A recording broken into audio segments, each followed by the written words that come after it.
They walk barefoot through the wreckage, children carrying children, small arms wrapped around younger siblings, holding on to what's left of their family. In Gaza, there is no safety. No silence, no pause, only motion, fleeing, burying, fleeing again. Bombs chase them through the strip. Tanks stalk them in alleys. Drones hum overhead, watching, waiting to strike. We've seen their faces, some covered in ash, too stunned to cry, others screaming names into the dust, names that no longer answer, children entirely alone, wandering from one grave to the next. Many no longer even have names, just markers, a number, a label, a name scrawled in pen on their arm, so that if they die, someone might know who they were. And still, they are hunted. In March 2025, before the sun rose, nearly 200 children were killed in a string of Israeli strikes, not in combat, not by mistake. They died in homes, in tents, in their sleep, in blankets, under ceilings that collapsed like a second sky. When asked about the massacre, Israel's ambassador to the UK didn't flinch. No apology, no sorrow, not even the word children, just the standard script: Hamas, human shields, self-defense. Inside Israel, the framing was even colder. The dead were simply described as terrorists eliminated. No names, no ages. According to Israeli journalist Oli Noy, the Israeli media has adopted the claim that there are no innocents in Gaza. This language has become routine, mobilized, so that Netanyahu and the army can continue to carry out the genocide. It is not a failure of reporting, it is a strategy of concealment. But the world saw, the world counted one tiny corpse after another. Since October 2023, at least 18,000 children have been killed in Gaza. Many more remain under the rubble. These are not accidents. This is the strategy. Starvation is the second siege. On March 15, 2024, UNICEF reported that nearly 1 in 3 children under 2 in northern Gaza is acutely malnourished, double the rate from a month earlier. In Khan Yunis, 28% of children are starving. More than 10% are on the edge of death from wasting. Their stomachs swell, their limbs shrink. Hunger claws at them while the world debates aid corridors. And when illness comes, there are no hospitals, no medicine, no clean water. Gaza's children aren't just bombed, they're starved, infected, left to rot. 1 toilet for every 220 people, 1 shower for every 4,500, 136,000 cases of diarrhea, 4,600 cases of jaundice under 5 years old. Disease is now a weapon too. And if they survive at all, they lose their limbs. At least 10 children a day undergo amputations in darkened rooms without anesthesia. Surgeons cut through flesh by flashlight.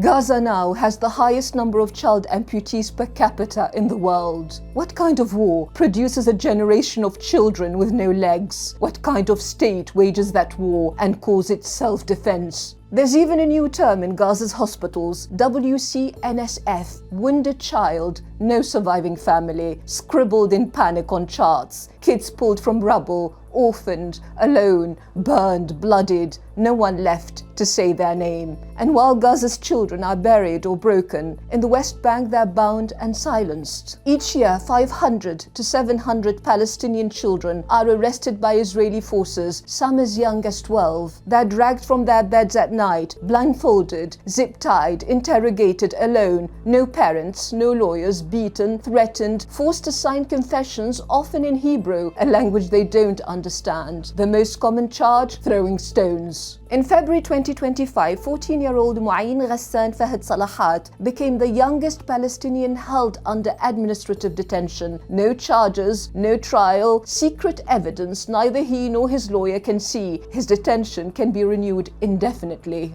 This isn't an exception. It is the rule. From the start of the Second Intifada until 2015 alone, over 13,000 Palestinian children were arrested by Israeli forces. Many never returned. Many were killed. And the violence seeps into language. In late 2023, during a hostage exchange, Israeli captives were traded for Palestinian prisoners, many of them minors. But the BBC and even The Guardian would not call them children. Instead, teens or worse, people under the age of 18 and younger, a deliberate euphemism, a quiet erasure. If they're not children, why protect them? Why mourn them? Why free them? This isn't bad phrasing, it's ideology, a strategy to cast Palestinian children as threats, not victims. And this isn't new. During the First Intifada, children rose with stones in their hands. The Israeli response was blunt force doctrine. Then Defense Minister Yitzhak Rabin ordered soldiers to break their bones, literally, and they did. Footage shows children pinned down, their arms shattered by rocks in soldiers' hands. This wasn't chaos. It was command. That same logic lives on, no longer with sticks, but with missiles and white phosphorus. The bone breaking has become mass amputation. The aim is the same: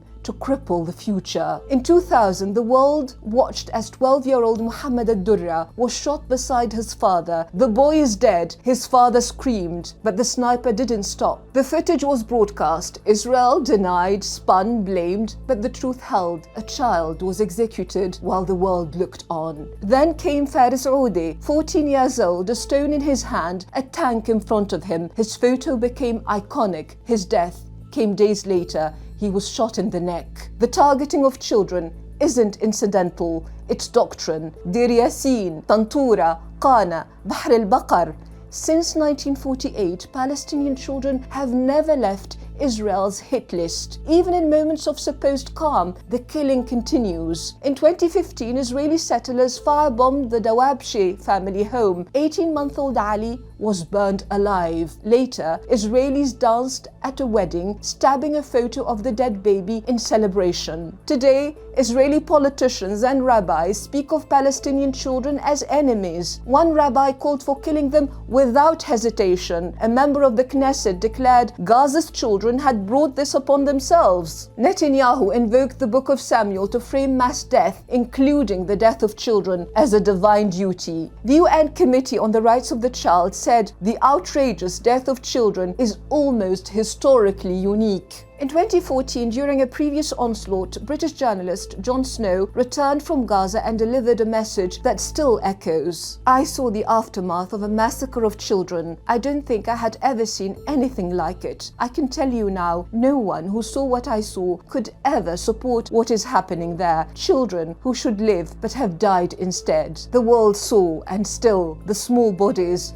piled higher. This is not genocide in numbers, it is genocide in intent. And it doesn't end with killing and maiming. It reaches deeper, to memory, to imagination, to the right to become. Those who survive are stripped of childhood, their schools reduced to rubble, their teachers buried beneath chalkboards. More than 80% of Gaza's schools have been destroyed. Not one child has attended class since October 2023. Even playgrounds have been flattened, swings twisted into scrap, football fields cratered by missiles. Palestinian children are being robbed of their futures, their bodies, their families, their ability to dream. And still, they held on. In the ruins, we see them, boys kicking cloth-wrapped balls through the dust, girls braiding hair in tents, children drawing homes that no longer exist, families that no longer breathe. They build toy houses from twisted metal. They smile through tears. They play among ghosts. They are maimed,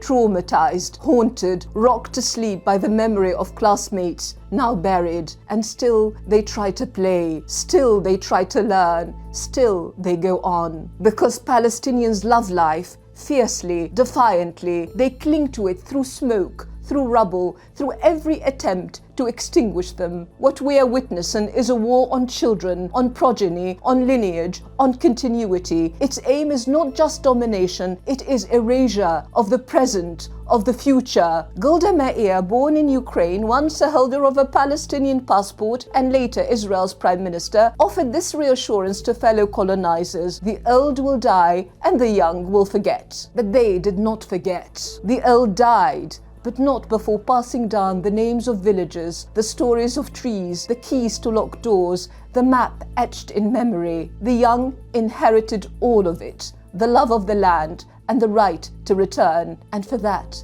they must be eliminated. In Israel's eyes, they're the greatest threat. Because as long as there are children, the story continues. As long as there are children, Palestine lives.